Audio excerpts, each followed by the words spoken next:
Beyond the Bell, Bloomberg's comprehensive cross-platform coverage of the U.S. market close starts right now. And right now, we are 2 minutes away from the end of the trading day. Romaine Bostick, Caroline Hyde, Taylor Riggs, counting you down to the closing bell. Here to help take us beyond the bell. It's our global simulcast. Tim Stenovec, joined right now by Katie Greifeld, in for Carol Masser, who's somewhere out on the seven seas. And Tim, this is a day here where I think a lot of people are going to look back. They're going to look back at the softness that we saw over the past couple of weeks. And they'll kind of say that, look, these pullbacks, maybe they don't necessarily need to be 10% or even 5%. Maybe 1.6, 2% is all it takes. Yeah, that's all it took today for a relatively broad-based rally. I mean, at one point, it did lose a little steam toward the end of the day. It gained steam, and then there was a little bit of selling just in the last couple of minutes. Okay. But I still see steam. You still see it? Yeah, it's still there. Not quite finishing at their session highs. But look, at one point, we had more than 400 stocks higher in the S&P 500 and fewer than 100 lower, Katie. Yeah, and Tim, I hate to toot my own horn, but I did bring up the S&P 500 50-day moving average. Yesterday, it was getting really close, and this has really acted as a level of support for the past year. It tends to wake up the dip buyers. It looks like they're still alive and well because it was able to, again, today, you really saw the indexes take off at around 12:30 and finish in the green, and that's different from what we had been seeing, that we'd open higher and then sort of bleed into the close. Not so much today. Taylor's been all over that 50-day moving average today as well. Great charting throughout. But Katie, is it the retail buyers who are buying this dip? Who is it that comes in at the 50-day moving average support level? That's a great question. And from what we can tell, it's probably institutional. Maybe you don't have retail buyers really focusing on the technicals as much. But again, it feels like institutions have been relying on the retail traders to really come in over the past year. Yeah, and there's definitely a little bit of cover action going on here for some folks, sort of wait for that first flank and then follow them behind here. You're looking at a Dow Jones Industrial Average, 34,800 and change here. That's up about 237 points or 0.7%. S&P 500 looks like it's going to finish higher by about 38 points or 0.9%, while the NASDAQ Composite up about 0.8%, 123 points. The Russell 2000, that's actually your outperformer on the day. It's sitting right now right at around 2234 and change. That's higher by about 24 points or about 1.1%. So here we are about halfway through September. Well, September 15th, exactly halfway through. And the narrative that has emerged up till now, it has been that it's been a gloomy September for stocks. But after a rally like today, Taylor, we're off of, month to date, down only 0.9% on the S&P 500.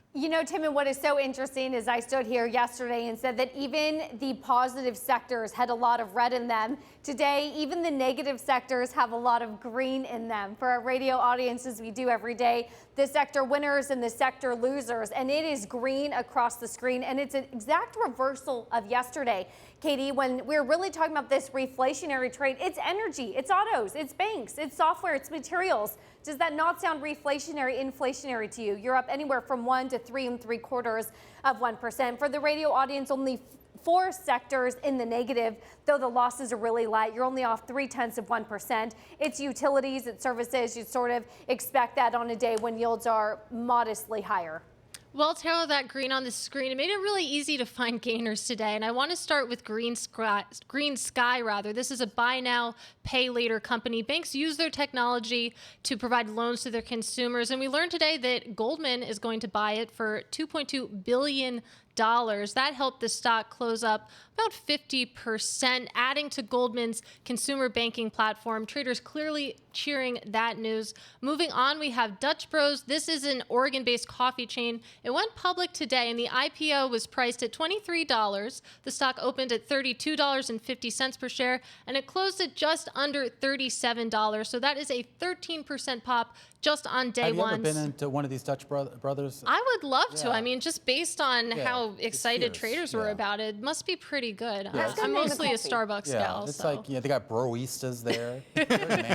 Broistas. Yeah, I don't know. Maybe it's not the place for me then. I think they're only on the West Coast, so I don't know if they're out east here. Yeah, they are Oregon-based. Probably, I mean, we'll see. They just made a ton of money, so maybe they're going to expand. But Blue Apron, I want to finish on that because there was a lot of news out of this meal kit company today. We learned this afternoon that the company's co-founder and board chair, they're both resigning.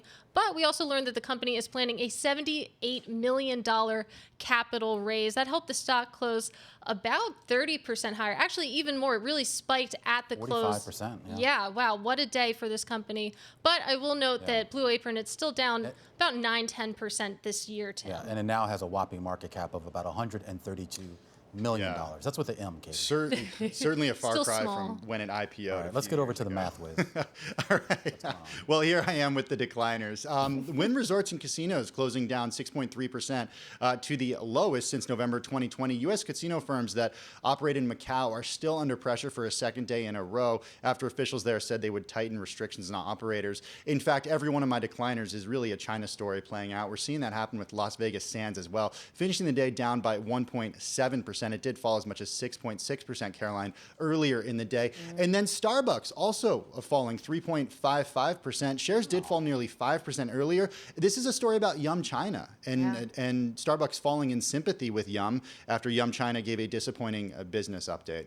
Yeah, everything really there, a story of US-China. Yeah. Meanwhile, let's go across to the commodity spectrum, to the FX spectrum, and really everything points to a day that was just on a tear for certain parts of the commodities market. Oil up more than 3%. That we're seeing this continued rise up as inventories came in much lower than expected, a surprising drop off there. So oil pushes higher, even though we know that China in some ways could be adding to production at some point. People on tenterhooks about that. But for now, WTI crude at $72.65. Natural gas again, 7-year high, $5.46. I mean, just continuing to ramp up higher as we worried about some of the underlying production for natural gas. I mean, absolutely parabolic moves that you're seeing over in Europe as well. We're seeing steel on the higher side. Interesting that iron ore has been on the downside because of China, of course, and they actually curtailing their steel production, but steel actually managed to push that a little bit higher today.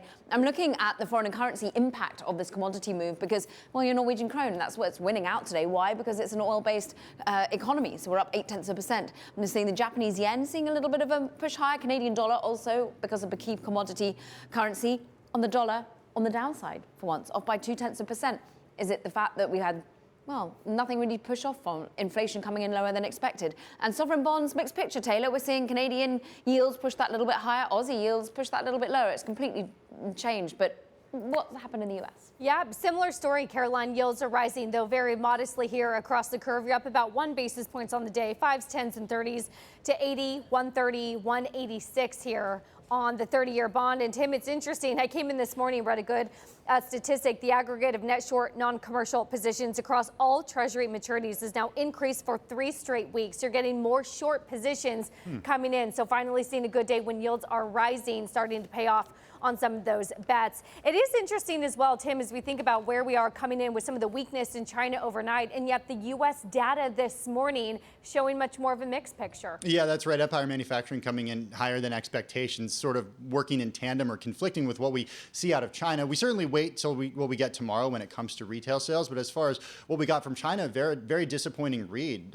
Growth slowing there for retail sales, 2.5% versus a year ago, much lower than the 7.7% estimate. It shows the issue that we have with the Delta variant in China and the reopening there, and the way that China hasn't been able to get under control. Yeah, I mean, and the retail sales numbers, I mean, we're going to see a lot of distortion. Obviously, you're expecting a drop there, but of course, that's coming off of a pretty high base that we were dealing with. But it'll be interesting to see sort of what the mix is, guys, because, you know, if it's just people sort of spending on, you know, back to school, back to work stuff, I think maybe that could be a red flag. But if people are still spending on, I guess, the broader basket of things that we've come to see over the last few months, and maybe you take that as a bullish signal. It'll be interesting to see. That'd be surprising, given the inflation read, given that, you know, clearly prices have been moving in the fact that demand has perhaps been ebbing when it comes to our desire to travel, when it comes to our desire to want to eat out. Once again, the Delta variant been impacting things there. But we do look ahead to retail sales. Notable that in Europe, it was a woeful day for some of the retailers, largely because H&M and some of the other companies really did underperform, largely because of the Delta variant. And no surprise here, Tim, but every one of our guests here, at least on TV, on the close, has highlighted some still concerns about the supply chain problems and the impact, of course, that they see impacting the markets. We had a guest talk about some of the ships that are hanging out overseas that are now 50, I think, off the coast of coast LA. of Long Beach. Yeah. This one was Long Beach, but yeah, I mean, really highlighting some of the concerns as we head into a peak holiday season. Yeah, look, it's a story that we've talked about each day. BTIG's downgrade of Nike. I mean, that was a big deal because it's not that consumer demand is actually slowing. It's the concern about supply and whether they can actually reach the supply that consumers want with factory closures in Vietnam and, of course, the container ships that are just taking so much longer to get to the U.S. And obviously, I mean, we're all aware of the economic implications here. I mean, if companies don't have the widgets they need to make more widgets, they can't sell them. Those are all of the components filtering into retail sales tomorrow. So it's just going to be fascinating to finally get those numbers and parse through them. So get those widgets for the holiday shopping still make season widgets? early. It's my favorite word, No, widgets. it's all about the metaverse now. Can't you just make more of those? It is. All right. Solve all of our problems.